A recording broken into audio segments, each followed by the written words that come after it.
Electric Youth. It's been almost 2 years since Debbie Gibson achieved platinum success with that, her second album. Now at the ripe old age of 20, she's back with a third. It's called Anything Is Possible, and she is here. I'm happy to say to talk to us about it. How you doing? Good. How are you? Sporting the hood look. I like this. I know. Yeah, we shop at the same stores. Places. And, great new record out. Thank you. It is. And I understand from what I've read that you were more involved in the production this time around on this album. Well, with this, the whole ballad side I produced all on my own. And because I don't know, I think ballads should just come out real natural. I don't think someone should sit back and say, you should use this sound. And, you know, I like the simplicity of ballads and everything. And let's say I also produced a few on the upbeat side and co-produced everything else, worked with Lamont Dozier, Jelly Bean, and Fred Zarr again. Right. I know Jelly Bean's on there. And you mentioned Lamont. You've always been pretty, songwriting's been a personal thing to you, I know, and not something you want to necessarily share with a lot of people. Was it tough bringing Lamont into the fold? He worked on 4 tracks with you, right? I think, right? Yes. Well, that all kind of happened by accident, but when someone like Lamont Dozier expresses interest in wanting to work with you, you kind of put everything aside and say, wait a minute. How did that happen? I mean, well, someone from Atlantic Records in Los Angeles knew that I was performing a Motown medley in my live show, and a lot of Lamont's songs were in it. And, you know, so he said to Lamont, do you want to work with Debbie? And he said to me, you want to work with Lamont? And I said, of course.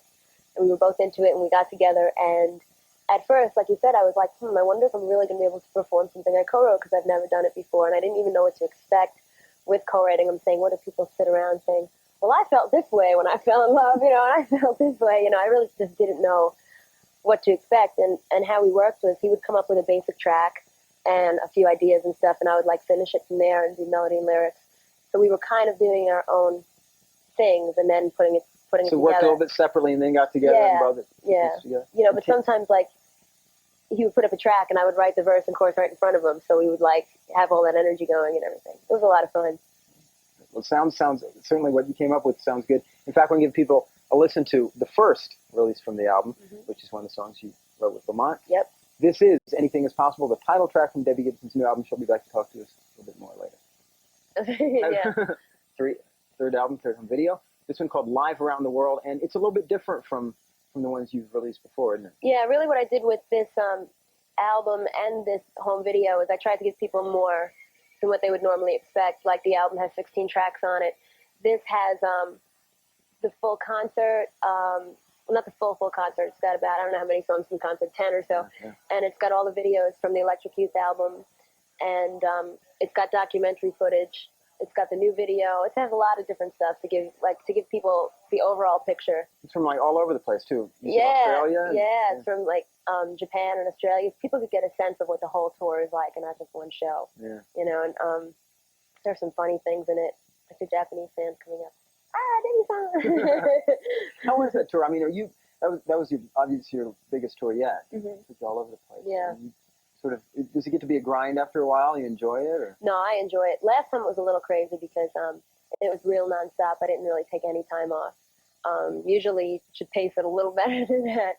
But this time we're going to go to even more places. We're going to start in Southeast Asia.